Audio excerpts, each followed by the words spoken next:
মেদিনীপুর শহরে কালেক্টর মোড়ে শুক্রবার বিকালে বিক্ষোভ দেখালেন চাকুরিহারা শিক্ষকেরা। তাদের দাবি তারা যোগ্য শিক্ষক, কিন্তু তা সত্ত্বেও আজ তারা চাকুরিহারা। এর জন্য রাজ্য সরকারকেই সরাসরি দায়ী করেন তারা। তাদের বক্তব্য, তারা রাজনীতির ছবিকার হয়েছেন। বৃহস্পতিবার 2016 সালের এসএসসি সম্পন্ন প্যানেল অবৈধ বলে সুপ্রিম কোর্ট ঘোষণা করে চাকরি বাতিল করেছে, যার ফলে শুক্রবার থেকে কর্মহারা হয়েছেন রাজ্যের প্রায় 25,752 জন শিক্ষক শিক্ষিকা। দিশেহারা হয়ে মেদিনীপুরের কর্মহারা শিক্ষকেরা শুক্রবার পশ্চিম মেদিনীপুর জেলায় কালেক্টর এবং জেলা শাসকের দপ্তরের বাইরে বিক্ষোভ দেখান। পাশাপাশি আগামীকাল থেকে পরিবার নিয়ে বৃহত্তম আন্দোলনে নামবেন বলে জানালেন তারা। এদিন কালেক্টর মোড়ে ডিএম গেটের অবস্থান করার পর প্রতীক পথ অবরোধও করেন কালেক্টর মোড়ের রাস্তায়, যেখানে গাড়ির সামনে শুয়ে বিক্ষোভ দেখান চাকুরিহারা শিক্ষকেরা। আমাদেরকে তো পরিস্থিতি বাধ্য করেছে, কেউ তো রাস্তায় থাকার কথা না, আমাদের থাকার কথা ছিল স্কুলে। আমরা বিদ্যালয়ে ছাত্রছাত্রীদের তো পড়ানোর সময়, এই টাইমটা তো স্কুলে থাকার সময়। এখন আবার স্কুলে ফার্স্ট সামেটিভ পরীক্ষা চলছে প্রত্যেকটি স্কুলে।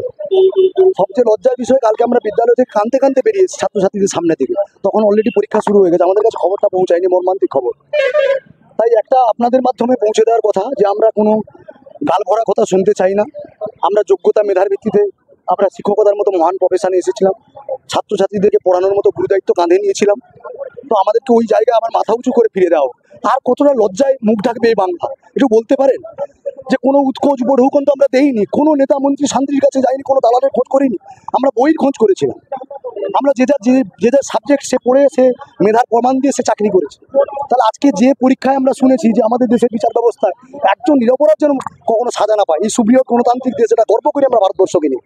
কিন্তু সেখানে কি বিচার এসে স্বাধীনতার পরে দেখাতে পারবেন এরকম একটা বিচার হয়েছে?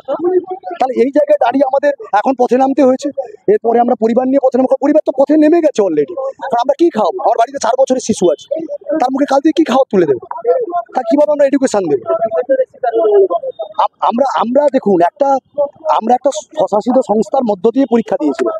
তাহলে সেই স্বশাসিত সংস্থা স্ট্যাচুটরি বডি, তারা তাদের কাজ করেছে কি করেনি? রাজ্যের প্রশাসনিক প্রধান কাজ করেছেন কি করেননি?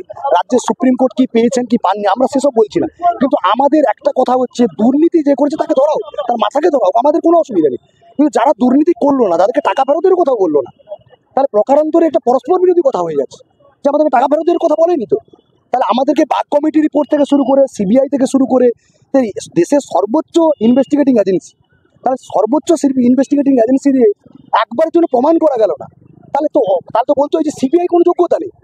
আমরা যোগ্যতা আছে, আমাদেরকে স্কুল থেকে কেড়ে না হলো, অথচ কারোর কোনো দোষী হলো না, কারোর কোনো শাস্তি হলো না। অবিলম্বে আমাদেরকে বিদ্যালয়ের প্রতিষ্ঠানে আমাদেরকে মাথা উঁচু করে ফিরিয়ে দেওয়ার ব্যবস্থা করো। হ্যাঁ, একদম ভয়ঙ্কর আন্দোলন হবে, কারণ পেটে টান পড়ে গেছে। কারণ একটা কথা হচ্ছে, আমরা সমাজে ভদ্রভাবেই বাঁচতে চেয়েছি, কারণ শিক্ষকতার মতো মহান প্রফেশন হয় না। কারণ একটা কথাই মনে হয়, পৃথিবীতে দুটো প্রফেশন আছে, একটা হচ্ছে শিক্ষকতা। সেই শিক্ষকতার মতো মহান প্রফেশনে যুক্ত থেকে যদি আজকে আমাদেরকে রাস্তায় নামানো হয়, এর দায় কার? এর দায় তো আমাদের নয়। আমরা তো পরীক্ষা দিয়ে পেয়েছি, আমরা পরীক্ষা দিয়ে পাইনি তেমন না। কাল থেকে বাচ্চার দিকে মুখে চোখ তুলে তাকাতে পারছি না। আজকে আমাদের ছাত্রছাত্রীরা তারা জানতে পারছে সমাজের কাছে কি পরিগণিত করা হয়, যে আমাদের শিক্ষক শিক্ষা যারা এতদিন পড়িয়েছেন তারা হচ্ছে দুর্নীতিগ্রস্ত। কিন্তু একটা প্রাতিষ্ঠানিক দুর্নীতি যারা করলো, যাদেরকে দিয়ে করানো হলো, তারা তাদের কিছু হলো না, আমরা দুর্নীতি না করে আমাদের চাকরি চলে যাবে, এটা কি ধরনের বিচার? আমাদের রাস্তায় নেমে দেখুন, পথেই আমাদের নামতে, আমরা কোথায় যাবো? আমাদের পরিবার নিয়ে পথে নামবো, যে আমরা অপরাধী, অন্তত অপরাধের একটা নমুনা দিয়ে যান। আর এদেশে তো বিচার ব্যবস্থায় শুনেছি অপরাধীকে তার বলা হয় যে অপরাধ কি করেছে সেটা বলে দেওয়া হয়, ফাঁসিতে চড়ানোর লোকে বলা হয় যে অপরাধটা করেছে। এ তো ভয়ঙ্কর অবস্থা হচ্ছে। এই দেশে কোন দেশে বসবাস করছে? বাসস্থানের উপযুক্ত কি দেশটা? এটা তো প্রশ্ন এসছে মনে আমাদের। একদম যোগ্যতা, আমরা পরীক্ষা দিয়েছি, রিটিন পরীক্ষা দিয়েছি, ইন্টারভিউ দিয়েছি, প্যানেল হয়েছে, কাউন্সিলিং হয়েছে, তার মাধ্যমে বিভিন্ন বিদ্যালয়ে আমরা গেছি। বাগ কমিটি রিপোর্টে নাম নেই, সিবিআই এর কোনো নাম নেই, কোনো স্ক্যানারে কোনো কিছুই পেলো না, দুর্নীতির কোনো গন্ধই পেলো না। আমার নাম কৃষ্ণগোপাল চক্রবর্তী, আমার দেউলি কলেজ রামকৃষ্ণ বিদ্যালয়।